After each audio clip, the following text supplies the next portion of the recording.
Buenos días, mis amados. Continuamos con el diálogo del Señor y la audiencia.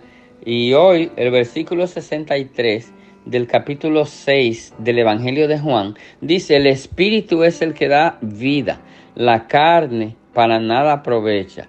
Las palabras que yo os he hablado son espíritu y son vida. Amén. El Señor le intenta explicar, le intenta aclarar en el lenguaje de ellos y con palabras simples para llamar la atención de ellos. El Espíritu, ese Espíritu que dice el Señor, es el Espíritu de Dios, que es Dios mismo, igual que el Señor. Nosotros en teología le llamamos la tercera persona de la Trinidad: Dios el Padre, Dios el Hijo, Dios el Espíritu Santo.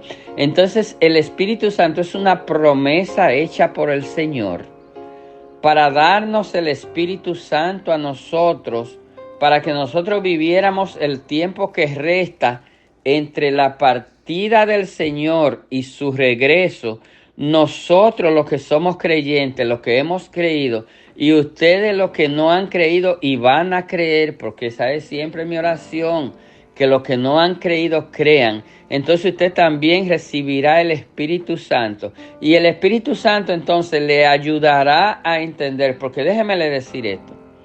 La Biblia, que es la palabra de Dios, esto fue escrito en unos códigos que, aunque parecen tan sencillos, lo único que nos ayuda a entender la Escritura, la Biblia, la palabra de Dios, es el Espíritu Santo.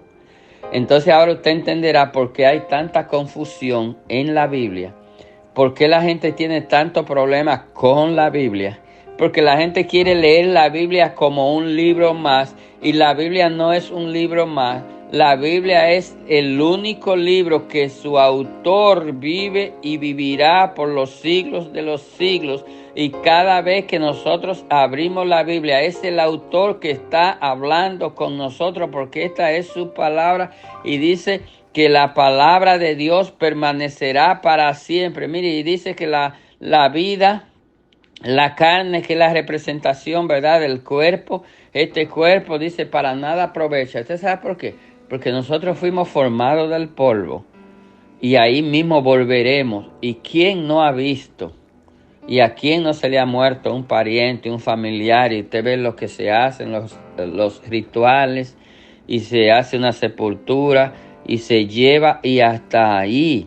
Ese cuerpo llegó hasta ahí. Pero déjeme decir que cuando usted acepta, cuando usted recibe al Señor y usted dice: yo te recibo, Señor, en mi corazón, y yo te pido perdón. Eso es usted diciéndolo.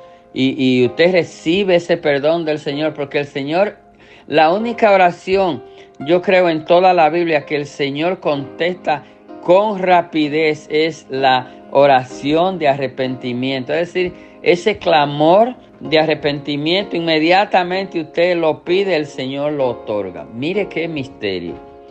Quizá usted le está pidiendo al Señor otra cosa y se coge tiempo, lo que sea, pero usted que no es creyente, la única oración que el Señor oye de usted, y esto hay que decirlo claro, yo sé que esta es una palabra dura, como empieza el Señor, y esta palabra y el tema, ¿verdad? ¿Quién la puede oír? Esta palabra es dura, pero usted que no ha recibido al Señor todavía, y usted le ora al Señor y le pide, el Señor no escucha esa oración, sorry, pero no la escucha.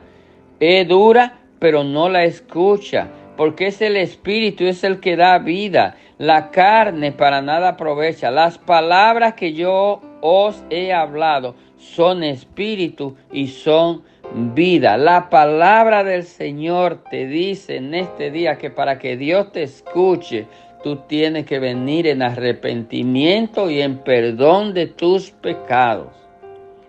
La única manera de que Dios te escuche.